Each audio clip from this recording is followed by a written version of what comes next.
দেখতেছেন পাংখুয়াদের বসত বাড়িঘর, এবং এই বাড়িঘরগুলোতে কিন্তু তারা বসবাস করে এবং বাঁশের চাটাই এবং কাঠ ব্যবহার করে কিন্তু এই বাড়িগুলো মূলত হচ্ছে করেছেন তারা। আপনারা নতুন কোনো ঘর করবে তার প্রস্তুতি নিতেছে। এই যে দেখেন কিভাবে কাঠ দিয়ে এখানে বাড়িঘরগুলো হচ্ছে বানিয়ে থাকে, আর এই হচ্ছে বাঁশের চাটাইয়ের দেওয়াল দিয়ে থাকে তারা আর কি। কাঠ আর বাঁশের চাটাই দিয়ে মূলত তাদের ঘরগুলো হচ্ছে বানানো থাকে। পাংখুয়া সম্প্রদায়ের লোক হচ্ছে এই পাড়াতেই বসবাস করে। দাদা একটু কথা বলি আর কি, এই যে এটা তো পাংখুয়া পাড়া, হ্যাঁ, তো এই পাড়াতে আসলে মোট কতজন জনসংখ্যা বসবাস করে বা কতটা ঘর আছে আপনি কি একটু বলতে পারবেন? পরিবার 120 পরিবার আছে, মানে 120-এর উপরে ঘর আছে না? বিভিন্ন কালারের সুতা হচ্ছে ওনার চারপাশে, এবং উনি হচ্ছে মাত্রই হচ্ছে কাপড়। এটা কি বানাবেন দিদি? শীতের কাপড় না? কতদিন সময় লাগবে আনুমানিক এটা বানাতে? 3 দিনে কমপ্লিট হয়ে যাবে? এগুলো কি বিক্রি করেন? এগুলা দিয়ে তারা হচ্ছে জুমে চাষে যায় বা বিভিন্ন জিনিস হচ্ছে তারা বহন করে থাকে। তো এখন হচ্ছে আমরা সেই উপরে উঠবো, পাংখুয়া পাড়ার উপরে যাব। এই সিঁড়িগুলা বেয়ে হচ্ছে আমাদের যেতে হবে।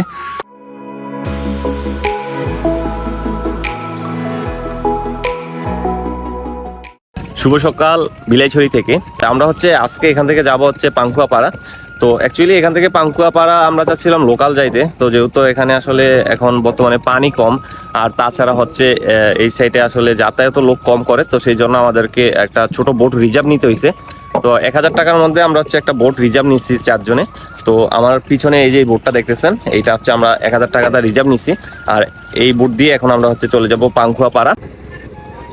আর এটাই হচ্ছে আমাদের বোট, যেটা হচ্ছে আমরা 1000 টাকা দিয়ে হচ্ছে আপ ডাউন হচ্ছে রিজার্ভ নিছি এই বোটে করে। আর আমাদের হচ্ছে বোটের ড্রাইভার হচ্ছে এই দাদা হচ্ছে আমাদেরকে নিয়ে যাবে পাংখুয়া পাড়া। আর এই যে আমাদের ফ্রেন্ড 4 জন, আমরা 3 জন এখানে বসে রয়েছে। তো বোটের সৌন্দর্য মোটামুটি সুন্দর আছে, আর বোটটা দেখতে অনেক সুন্দর লাগে। তো এই বোট দিয়ে হচ্ছে আমরা এখন রওনা দিব পাংখুয়া পাড়া। আর পাশেই দেখেন একটা বোট আসছে, হয়তো রাঙামাটি বা কাপ্তাই থেকে আসছে। এখানে হচ্ছে বিড়বে, এখানে কোনো ঘাট নাই, সমতল বিড়ে। বর্ষার সময় আবার যখন বেশি পানি হয় তখন আবার উপরে ওইখানে বিড়ে। তো আমরা ইতিমধ্যে হচ্ছে বিলাইছড়ি থেকে পাংখুয়া পাড়ার উদ্দেশ্যে রওনা দিলাম এই শ্যালো চালিত ইঞ্জিন করে। এখানকার যেই লোকাল চলাচল করার জন্য যে ট্রান্সপোর্ট আছে বা যে বোট আছে, এই বোটে করে। তো আমাদের সাথে 2 জন এখানকারই আদিবাসী যাত্রায় সামিল হয়েছে, তো ওনাদের সাথে নিয়ে আমরা হচ্ছে এখনো যাব হচ্ছে পাংখুয়া পাড়া। আর এই হচ্ছে বিলাইছড়ি থেকে আমরা হচ্ছে চলে যাইতেছি, ওই সামনে হচ্ছে আরো বোট আছে। তো আপনারা যখন এখানে আসবেন, যদি হচ্ছে পাংখুয়া পাড়া বা কোথাও যাইতে চান, অবশ্যই দরদাম করে নিবেন বোটের মধ্যে, কারণ এখানকার যে লোকাল লোক আছে তারা হচ্ছে একটু প্রথমে একটু দামটা বেশি বলবে, তারপরে হচ্ছে আপনি দরদাম করে তারপরে বোট রিজার্ভ করে আপনারা হচ্ছে যেখানেই যান যাবেন।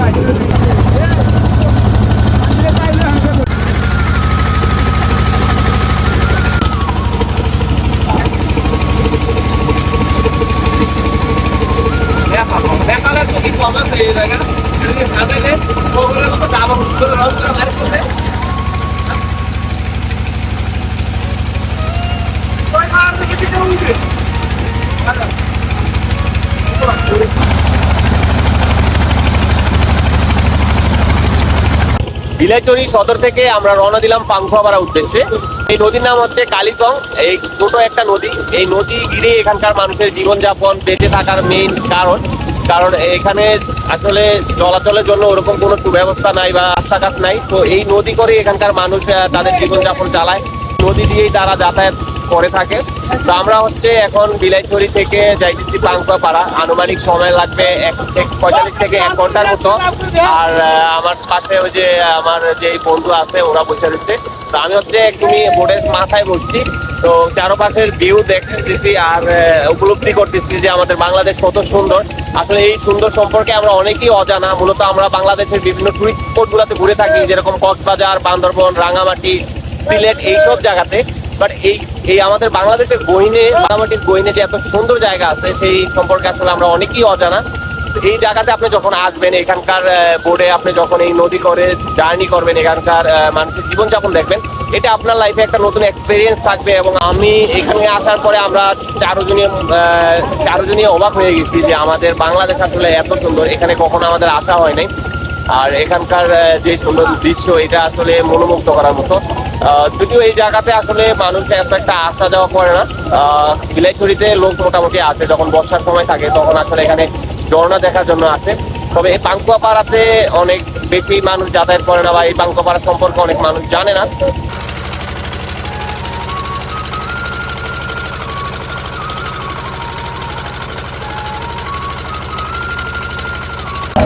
থেকে আমরা যে বোট ভাড়া নিচ্ছিলাম, সেই বোটের ড্রাইভার হচ্ছে দাদা।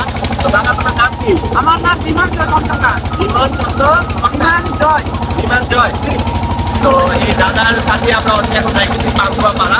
দাদা, কত সময় লাগবে আমার যাইতে পাঙ্কুয়া পাড়া? আমার আরো লাগবে মনে করে আধা ঘন্টা। তো আমরা এই দাদার সাথে হচ্ছে এখন যাইতেছি পাঙ্কুয়া পাড়াতে। দাদা অনেক কিছু, তো সেই জন্য ওনার সাথে কথাবার্তা বলে আমরা পুরো পাড়া নিলাম। আর যেহেতু এটা তেল চালিত মেশিনে চলে, তো সেই কারণে ভিডিওতে অনেক নয়েজ আসছে। দাদা হচ্ছে যে আপনার বোট চালাইতেছে। তো আপনারা যদি এখানে কেউ আসতে চান বা ঘুরতে আসতে চান, দাদার সাথে যোগাযোগ করতে পারেন। আর 7,000 10,000 খরচ করে কারণ ঘোরা ঘুরে দোকানে পবিত্র গাড়ি না হয়েছে মানে ভাড়া করবা, আদার ভাড়া করবা গাড়ি ঘুরতে গিয়ে ঘুরতে নদী যাবে আদার বলে না খাওয়ার বেশি আমাদের না বেশি লাখ লাখ লাখ আরে একটা দেখে তো দেন না করতে লাখ করে তো গায়ে লাগবে আওয়াজ আছে আপনি কি করতে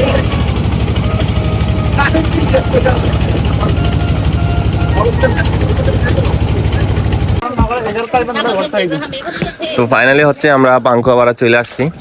এই হচ্ছে ঘাট থেকে হচ্ছে নামলাম, এই বোট দিয়ে মাত্র হচ্ছে আমরা আসলাম। আর এই হচ্ছে আমাদের ড্রাইভার মামা, তো উনি হচ্ছে এখানে থাকবে। আর আমরা হচ্ছে এখন পাঙ্কুয়া পাড়া ভিতরে যাব। এই সামনেই হচ্ছে আপনার দেখেন লেখা আছে 2 নং পাঙ্কুয়া পাড়া। এখানে হচ্ছে আমরা এখন নামলাম, ভিতরে যাব। তো এখানে আসার পরে এক দাদাকে দেখতে পারলাম, জুমে চাষ করে। তো এক দাদা হচ্ছে হয়তো জুমে যাবে, তো এই যে দেখেন সাথে পানি নিয়ে যাইতেছে। এখানে একটু পানির কষ্ট মানুষের। এই হচ্ছে আপনার পাঙ্কুয়া পাড়া গেট। এখানকার যে লোকাল মানুষ আছে তারা হচ্ছে এখানে দেখেন গোসল করতেছে, আর চারপাশে পাহাড়। আর আমরা হচ্ছে এখন পাঙ্কুয়া পাড়া উপরে যাব। তো এই সিঁড়িগুলো বাইরে হচ্ছে আমাদেরকে উপরে যেতে হবে। তো ঘাট থেকে নামার পরেই পাশে আপনার একটা টিউবওয়েল দেখতেছি, গভর্নমেন্ট থেকে এই টিউবওয়েলটা নাকি দেওয়া হয়েছে। পারে যদিও সচরাচর টিউবওয়েল আসলে ব্যবহার হয় না, কারণ উঁচু জায়গা যেখানে পানির একটা প্রবলেম হয়। তো এই টিউবওয়েল থেকে এখানকার যেই লোকাল মানুষ আছে এখানে যারা বসবাস করে এই পাড়ায়, তারা কিন্তু প্রাণী সংগ্রহ করে। এগুলা দিয়ে তারা হচ্ছে জুমে চাষে যায় বা বিভিন্ন জিনিস হচ্ছে তারা বহন করে থাকে। তো এখন হচ্ছে আমরা সেই উপরে উঠবো, পাঙ্কুয়া পাড়ার উপরে যাব। এই সিঁড়িগুলা বেয়ে হচ্ছে আমাদের যেতে হবে। তো আমরা এখন হচ্ছে উপরে যাইতেছি। প্রবেশ পথে ঢুকার পরেই আমরা হচ্ছে এখানকার যেই গড়, মানে এখানকার মানুষ যে বসবাস করে সেই গড় দেখতেছি। বাঁশের চাটাই দিয়ে হচ্ছে তারা এই গড়গুলো হচ্ছে বানিয়ে থাকে, এবং এখানেই তারা হচ্ছে আপনার বসবাস করে। তো মূলত বাড়িতে কেউ নাই দেখা যাইতেছে, মানে হয়তো সবাই হচ্ছে কাজে ব্যস্ত বা কাজের জন্য বাড়ি থেকে বাইরে গেছে। তো আমরা হচ্ছে এই পাড়াটা একটু এখন ঘুরে ঘুরে দেখবো আর আপনাদেরকে দেখানোর চেষ্টা করব। দেখেন পাঙ্কুয়া জনগোষ্ঠীদের বাড়িঘর, তারা কিন্তু হচ্ছে এইভাবেই মূলত পাহাড়ের বুকে বাড়ি বানিয়ে থাকে। নিচের জায়গাটা দেখেন কীভাবে কাঠ দিয়ে হচ্ছে গাছের গুঁড়ি দিয়ে হচ্ছে এই ঘরগুলা বানায় থাকে। এই যে দেখেন তাদের বাড়িঘরগুলা, উপরে টিন ব্যবহার করা হয়েছে, আর নিচের এই দেওয়াল বা পাশে হচ্ছে ওনারা বাঁশের চাটাই দিয়ে এই ঘরটা হচ্ছে মূলত বানাইছে। আর এটা ধরতে গেলে একটা বারান্দা, যেগুলো মূলত আমরা হচ্ছে সাজেকে ঘুরতে গেলে বা কোথাও ঘুরতে গেলে যে দেখি রিসোর্টের বাইরে এরকম বারান্দাগুলো থাকে। তো সব বাড়িতেই কিন্তু এরকম তারা হচ্ছে এই আপনার বাঁশের চাটাই দিয়ে এরকম বারান্দা বানিয়ে রাখে, যেখানে তারা বিভিন্ন কাজ করে থাকে। তো আমরা যেই ঘরের পাশে আছি, এই ঘরে আসলে কোনো বড় মানুষ নাই, ছোট পোলাপাইন তারা আছে ঘরের মধ্যে। আর বড় হয়তো তো ওনারা হয়তো জুমে চাষে কাজে চলে গেছে। এই যে দেখেন তারা কিন্তু এই জিনিসগুলো ব্যবহার বেশি করে, এগুলা মাথায় দিয়ে তারপরে কিন্তু হচ্ছে ওনারা বিভিন্ন জায়গায় জুমের জন্য বিভিন্ন জিনিসপত্র বা মালামাল আনা নেওয়া করে। এই তো আমরা এই সাইডটাতে হচ্ছে কিছুক্ষণ হচ্ছে ঘুরলাম। তো এখন হচ্ছে আপনার পাড়ার যেই মেইন এলাকা বা মেইন জায়গা, ওইখানে হচ্ছে আমরা হাইটা যাব, যদি এখানে আসলে কেউ নাই। আর ভিতরে হয়তো বাচ্চা টাচ্চা আছে, তারা কথাও বলে না। তো আমরা একটু হাইটা সামনের দিকে যাইতেছি, এবং এখানকার পাড়া যেই দোকানপাট আছে সেগুলো হচ্ছে আপনাদেরকে ঘুরে ঘুরে দেখানোর চেষ্টা করব।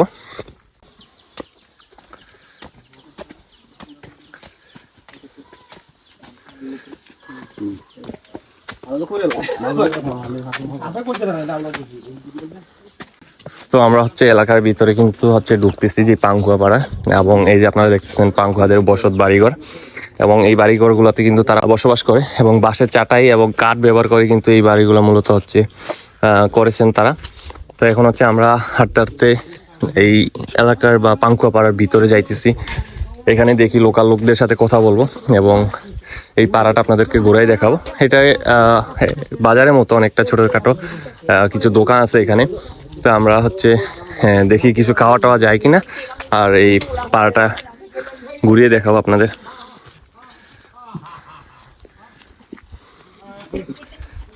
তো আমরা হচ্ছে পাংকুয়া পাড়া হাঁটতে হাঁটতে অনেকটা সামনে আসছি।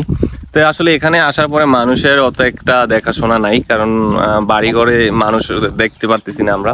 এখানে বাড়ি মোটামুটি অনেক বাড়িঘর আছে, মানে কথা বলার মতো ওরকম মানুষ দেখতেছি না। ছোট ছোট বাচ্চারা শুধু আছে, আর বড় যারা আছে তারা হচ্ছে কাজে বিভিন্ন জায়গায় চলে গেছেন, বা বিভিন্ন জায়গায় জুমে কাজে বা ফসলের কাজে হচ্ছে ওনারা চলে গেছেন।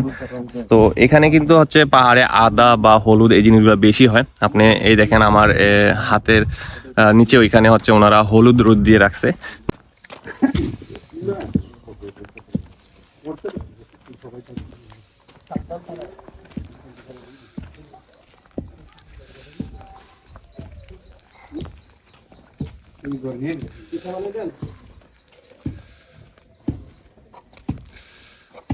তো এখানে হচ্ছে এক দিদি চাল গুঁড়ো করতেছে, আতপ চাল।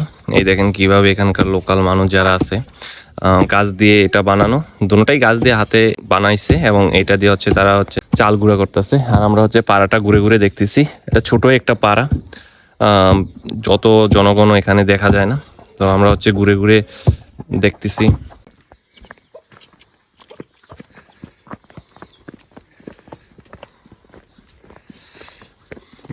এই সাইডে হয়তো ওনারা নতুন কোনো ঘর করবে, তার প্রস্তুতি নিতেছে। এই যে দেখেন কিভাবে কাঠ দিয়ে এখানে বাড়িঘরগুলো হচ্ছে বানিয়ে থাকে। এই যে এখানে তার প্রস্তুতি নিতেছে বাড়ি বানানোর জন্য। আর এই হচ্ছে বাঁশের চাটাইয়ের দেওয়াল দিয়ে থাকে তারা আর কি। কাঠ আর বাঁশের চাটাই দিয়েই মূলত তাদের ঘরগুলো হচ্ছে বানানো থাকে। পাংকুয়া সম্প্রদায়ের লোক হচ্ছে এই পাড়াতেই বসবাস করে। এলাকাতে কোনো লোকই দেখতেছি না আর কি ওরকম আমরা। দাদা কাজে গেছিল। তো এই যে দাদা আমাদের হচ্ছে আমলকি দিতেছে। এই যে দেখেন একদম অথেন্টিক এখানকার আমলকি, আর তার কালার দেখেন। পাশে বড়ি আছে এবং আমলকি। আর এই দাদা হচ্ছে কোনো জুমে ফসলে গেছিল, পিছনে দেখেন ওষুধ স্প্রে করা মেশিন। এখন দাদার সাথে কিছু কথা বলি, তো দেখি দাদা কি বলে। দাদা অনেক আপ্যায়ন যে আমাদের আমলকি দিতেছে, আমরা আমলকিও খাইতেছি। আর একটু গরম চারপাশটা, যেহেতু এখন শুকনো মৌসুম, তো গরম একটু গরম লাগতেছে। আর গরমে এই টক আর আমলকি খাইতেছি, এটা আসলে অনেক মজা লাগতেছে।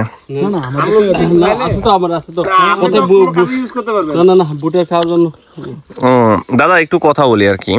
এই তো পাংকুয়া পাড়া, হ্যাঁ, তো এই পাড়াতে আসলে মোট কতজন জনসংখ্যা বসবাস করে বা কতটা ঘর আছে, আপনি কি একটু বলতে পারবেন? পরিবার 120 পরিবার আছে, মানে 120-এর উপরে ঘর আছে না? 120।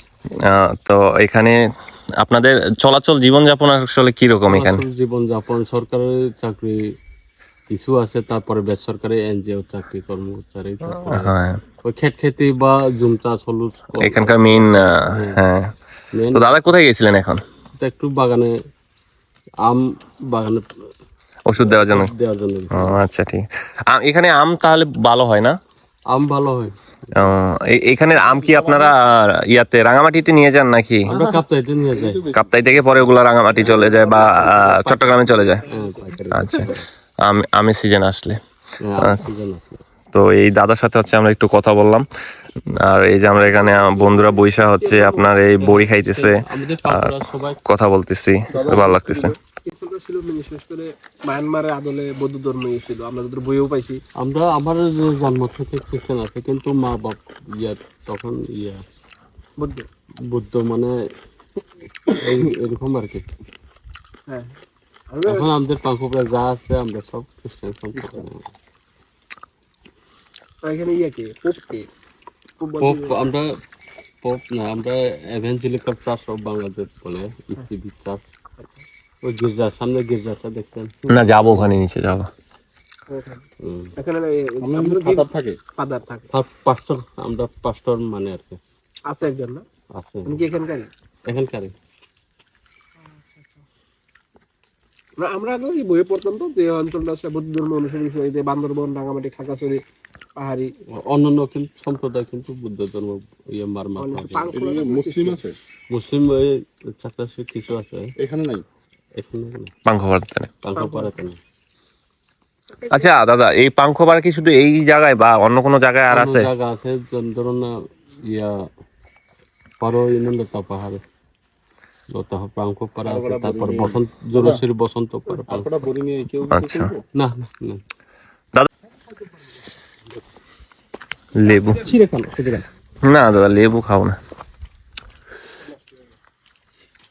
পুরা ফাঁকা এলাকা, হ্যাঁ, সবাই কাজে ব্যস্ত। তো এখানকার যেই তেঁতুল হয় সেগুলো নাকি আসলে মিষ্টি পদের হয় তেঁতুলগুলা। ওই যে গাছে দেখেন কত সুন্দরভাবে হচ্ছে তেঁতুল ধরে রয়েছে। তো আমরা হচ্ছে একটু আগে হচ্ছে কিছু বড়ি সংগ্রহ করলাম, বড়ি খাইতেছি, ওই যে এখানকার বড়ি, আর হচ্ছে তেঁতুল খাবো, কারণ এখানকার তেঁতুল নাকি আসলে মিষ্টি হয়। তো সেই জন্য আমরা তেঁতুল খাইতে চাই, খাই দেখতে চাই আসলে কি মিষ্টি কিনা এখানকার তেঁতুল। তো আমার বন্ধু হচ্ছে দুজন নিচে গেছে তেঁতুল পাড়ার জন্য, ডিল মাইরা। তো তো আমরা হচ্ছে পাংখোপাড়ার প্রায় মাঝামাঝি অবস্থায় আছি। তো এই একটা ঘরের মধ্যে এক দিদি হচ্ছে কাপড় বুনতেছে। তো এখনই মাত্র শুরু করছে আর কি কাপড় বোনা। তো এই দেখেন এখানকার মানুষ যারা হচ্ছে থাকে তারা হচ্ছে এইভাবে কাপড় বোনে, যদি এখানে উন্নত জীবনযাপন নাই। তো এখানে ওনারা হচ্ছে হাতি হচ্ছে কাপড় বোনে, দেখেন বিভিন্ন কালারের সুতা হচ্ছে ওনার চারপাশে, এবং উনি হচ্ছে মাত্রই হচ্ছে কাপড়। এটা কি বানাবেন দিদি? শীতের কাপড় না? কতদিন সময় লাগবে আনুমানিক এটা বানাতে? 3 দিনে কমপ্লিট হয়ে যাবে? এগুলো কি বিক্রি করেন? এখন আছে বিক্রি করার মতো এরকম? নাই না? হ্যাঁ হ্যাঁ। ও আচ্ছা, আগে থেকে বলতে হয় না? আচ্ছা। তো এইখানে দেখেন সুতো, অনেক সুতো, আর উনি হচ্ছে কাপড় বুনতেছে, শীতের পোশাক বানাবে ওইটা দিয়ে। তো এই হচ্ছে এখানকার মানুষের হচ্ছে ব্যস্ততম জীবন, যে যার কাজে সবসময় ব্যস্ত থাকে। তো এই হচ্ছে দেখেন উনি কাপড় বোনা হচ্ছে শুরু করলো। ওইখানে পাশে সামনে হচ্ছে বাঁশ দিয়ে বাঁধা, আর আবার এখানে ওনার শরীরের সাথে হচ্ছে উনি রশি দিয়ে টান রাখছে। তো এখন হচ্ছে এখানে উনি হচ্ছে এই যে বসে বসে হচ্ছে কাপড় বুনবে। আসো আসো আসো আসো আসো আসো আসো। কি নাম তোমার? ফ্লোরিয়ান। লরিয়ান? ফ্লোরিয়ান। ফ্লোরিয়ান। কত বছরের? 3 মাস। বাবা আসো আসো আসো আসো চাচ্চু, চাচু চাচু হ্যাঁ আর থাকবে না, মার জন্য কান্না করতেছে। হ্যাঁ, মা মা পা মা তো আমরা হচ্ছে এই পাংখোপাড়ারই এক চায়ের দোকানে হচ্ছে বসে হচ্ছে আড্ডা দিতেছি। আর এখানে আমাদের এক দাদা আছে যিনি হচ্ছে এই দোকানের মালিক, ওনার সাথে হচ্ছে বসে বসে আমরা এই গ্রামের সম্পর্কে জানতেছি বা এখানকার মানুষের জীবনযাপন সম্পর্কে জানতেছি। তো এই যে দেখেন অত বড় দোকান না, জাস্ট অল্প দোকান। আর এই দুপুরবেলার টাইমে এখানে আসলে অত একটা লোক হয় না, সবাই কাজে ব্যস্ত। যখন সন্ধ্যা হয় সবাই কাজ থেকে ফিরে আসে, তখন হচ্ছে চার দোকানে বসে আড্ডা দেয়, কথা বলে। তো এই দেখেন মোটামুটি হচ্ছে টুকটাক জিনিস হচ্ছে এখানে বিক্রি করে। পাশে হচ্ছে ওনারা থাকে, যেই ঘর এই ভিতরে হচ্ছে ওনারা থাকে, আর পাশে হচ্ছে আপনার রাস্তার পাশে এই দোকানটা। যদিও পাড়াটা অত বেশি বড় না, তো সবাই হচ্ছে একসাথে মিলেমিশে হচ্ছে এই পাড়াতে বসবাস করে। আর আমরা ওই দাদার সাথে হচ্ছে কথা বলতেছি, উনি আমাদেরকে বিভিন্ন ইনফরমেশন দিতেছে এখানকার ব্যাপারে, আমাদেরকে বলতেছে। আমরা হচ্ছে এই পাড়ার হচ্ছে একটা চার্চে আসলাম, যেহেতু এখানকার এই পাড়ার সব লোকই হচ্ছে আপনার খ্রিস্টান ধর্মাবলী। তো এটা হচ্ছে তাদের চার্চ। এখানে তারা যখন হচ্ছে তাদের ধর্মীয় কোনো কাজ করে তখন কিন্তু এই চার্চেই করে, বা যখন বড়দিন হয় বা কোনো অনুষ্ঠান হয় তো এই চার্চে কিন্তু তারা এই অনুষ্ঠান পালন করে। তো এটা হচ্ছে দেখেন এখানে লেখা আছে পাংখোপাড়া চার্চ পার্বত্য চট্টগ্রামে। আমাদের পাংখুয়াপাড়া মোটামুটি ঘোরা শেষ। এখন হচ্ছে আমরা বিলাইছড়ির দিকে আবার রওনা দিব। তবে যাওয়ার সময় আমরা পাংখুয়াপাড়া 2 নম্বর গেট দিয়েই পাংখুয়াপাড়ায় প্রবেশ করছিলাম, আর এখন যাওয়ার সময় আমরা পাংখুয়াপাড়ার 1 নম্বর গেট দিয়ে পাংখুয়াপাড়া থেকে বিলাইছড়ি চলে যাব। তো আজকের ভিডিওটা এতটুকুই। ভিডিওটা কেমন লাগলো অবশ্যই কমেন্ট করে জানাবেন। দেখা হবে নতুন কোনো ভিডিওতে। সবাই সুস্থ থাকবেন, ভালো থাকবেন। আল্লাহ হাফেজ।